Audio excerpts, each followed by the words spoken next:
Welcome everyone to this 7th video in preparation for the dual enrollment theory entrance exam. On the last video rather, we talked about determining ascending intervals.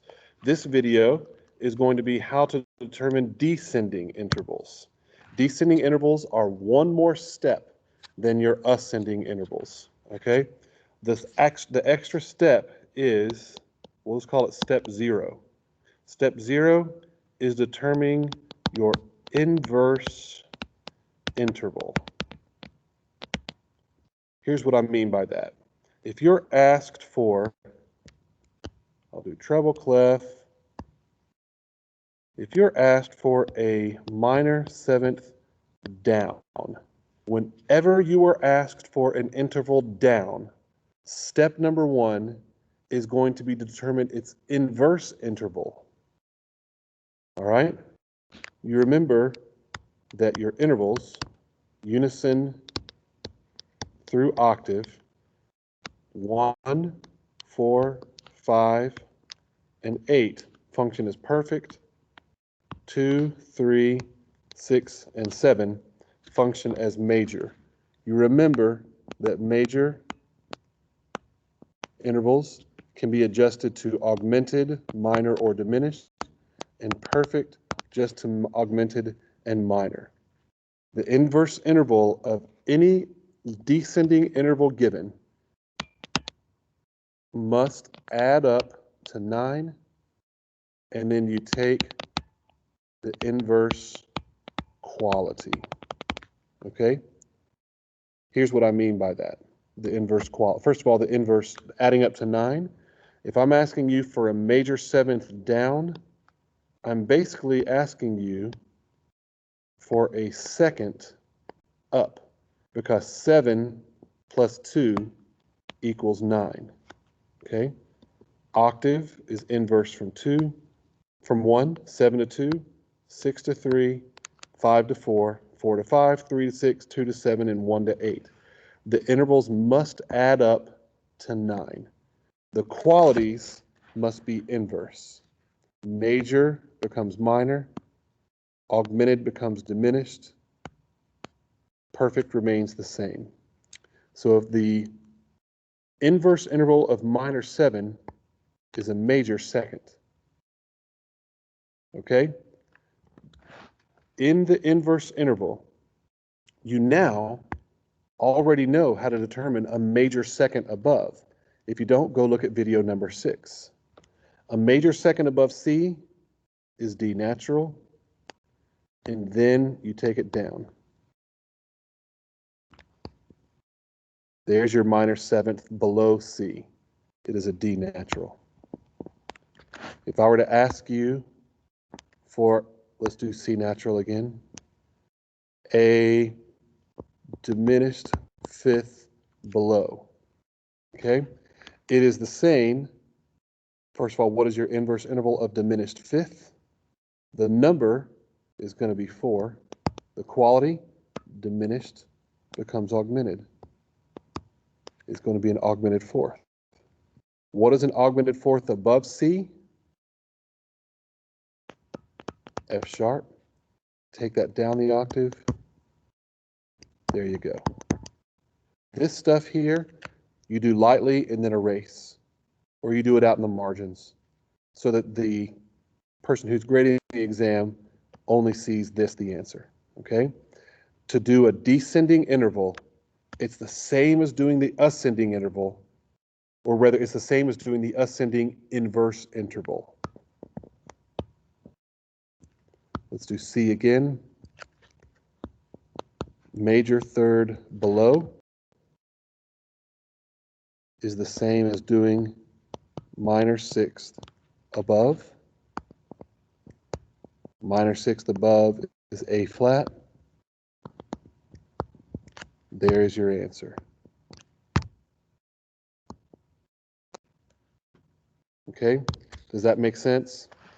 A descending interval is the same as doing an ascending inverse interval. Let's do a few together. Do please a diminished fourth below.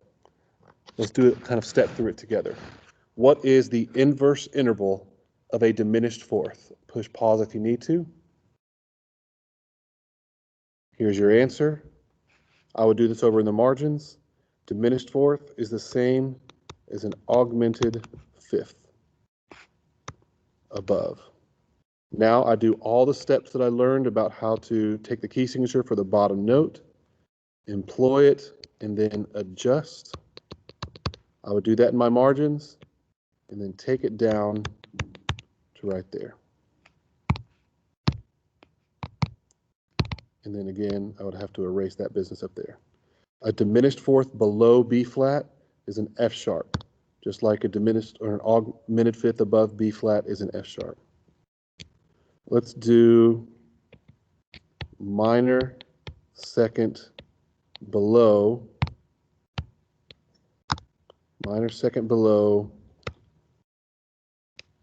D flat. What is your inverse interval of minor second? It would be up major seventh. Because it's major, I just employ the key signature to a seventh above. Then I take that down an octave. There's a minor second below D flat. Let's do, please, major sixth below D. What is the inverse interval for major sixth? What, when added to 6, adds up to 9 is going to be a 3. Major inverts to minor. Minor third above D is going to be F natural. A minor 6 below D natural is F natural. Do please augmented seventh below E flat. Ooh, that's going to be gross. That's going to be really gross. What is your an augmented seventh below E flat? What is your inverse interval to an augmented seventh? It would be a diminished second. A major second above E flat would be F. Minor would be F flat. Diminished would be F double flat. Take it down the octave and erase. An augmented seventh below E flat is the same as a diminished second above it, which is F double flat. A common mistake that I see is that people forget to, once they found the inverse interval, they forget to take it down, right? Basically, if you're given one up here and you're asked for an interval below, you know the note has to be below it, right? So don't do anything above it, just use your margins to do something above it, and then move it down the octave. Let's do diminished fifth. Let's do augmented fifth below D. What is the inverse interval of a diminished fifth? Augmented fourth. Take it down the octave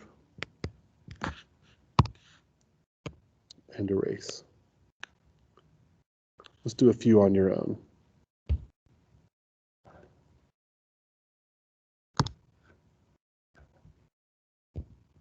Stop it.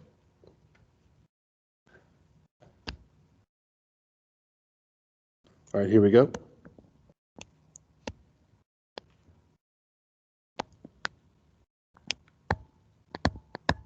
Major seventh below.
Push pause, please. Get out a piece of score paper and try to do all of these on your own, please.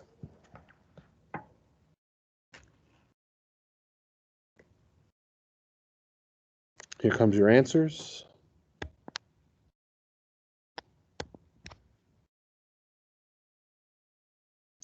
Let's see here. Diminished seventh would be the same as an augmented second. Above. Major third below. Augmented third below.